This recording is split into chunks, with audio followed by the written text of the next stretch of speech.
ভূমিকম্প শুরু হলে প্রথম কাজ হল শান্ত থাকা। আতঙ্কিত হলে ভুল সিদ্ধান্ত নেওয়ার সম্ভাবনা বেড়ে যায়। কম্পন অনুভব করলে মজবুত টেবিল বা ডেস্কের নিচে আশ্রয় নিন এবং টেবিলের পা শক্তভাবে ধরে রাখুন। জানালা, কাচের দরজা বা ভারী জিনিসের কাছ থেকে দ্রুত সরে যান, কারণ এগুলো ভেঙে পড়ে গুরুতর আঘাতের কারণ হতে পারে। মাথা ও ঘাড়কে হাত দিয়ে সুরক্ষিত রাখুন, কারণ ভূমিকম্পে সবচেয়ে বেশি আঘাত আসে ওপর থেকে পড়ে যাওয়া জিনিসের কারণে।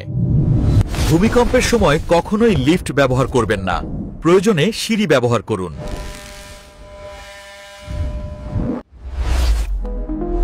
মোবাইল চার্জ সেভ করে জরুরি বার্তা ও সরকারি নির্দেশনা পর্যবেক্ষণ করুন।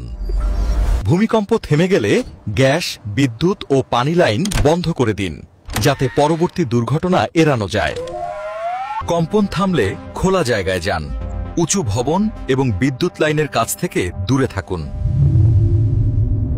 জরুরি অবস্থার জন্য একটি ইমার্জেন্সি কিট প্রস্তুত রাখুন, যাতে টর্চ, পানি, পাওয়ার ব্যাংক, বাঁশি ও প্রাথমিক চিকিৎসা উপকরণ থাকে। মোবাইল নেটওয়ার্ক বন্ধ থাকলে ব্যাটারি চালিত রেডিওতে জরুরি তথ্য শুনুন।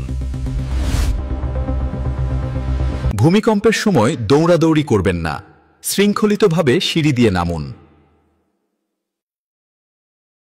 বাড়ি ও অফিসে ভারী আলমারি বা তাকগুলো দেওয়ালে শক্ত করে আটকান, যাতে ভূমিকম্পে পড়ে না যায়। গাড়িতে থাকলে রাস্তায় থামুন এবং গাড়ির ভেতরে থাকুন। বাইরে পড়তে পারে এমন বস্তু থেকে দূরে থাকুন। ভূমিকম্পের পর ভাঙা বৈদ্যুতিক খুঁটি কিংবা ছেঁড়া তারের কাছ থেকে দূরে থাকুন। আঘাত পেলে প্রাথমিক চিকিৎসা নিন এবং গুরুতর হলে দ্রুত নিকটস্থ মেডিকেলে যোগাযোগ করুন। ভবনে বড় ফাটল দেখলে ভেতরে প্রবেশ করবেন না। বিশেষজ্ঞদের পরীক্ষা না হওয়া পর্যন্ত অপেক্ষা করুন।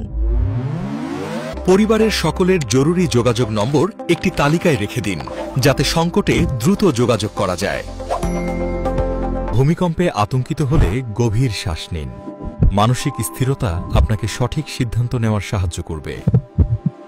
ভূমিকম্পের পর নিরাপদে সরে যাওয়ার পথ আগে থেকেই জেনে রাখুন, যাতে আপৎকালীন অবস্থায় দ্রুত সরে যেতে পারেন। যে কোনো বিপদের সময় সরকারি হেল্পলাইন নম্বরে যোগাযোগ করুন এবং যাচাই করা তথ্য ছাড়া গুজবে বিশ্বাস করবেন না।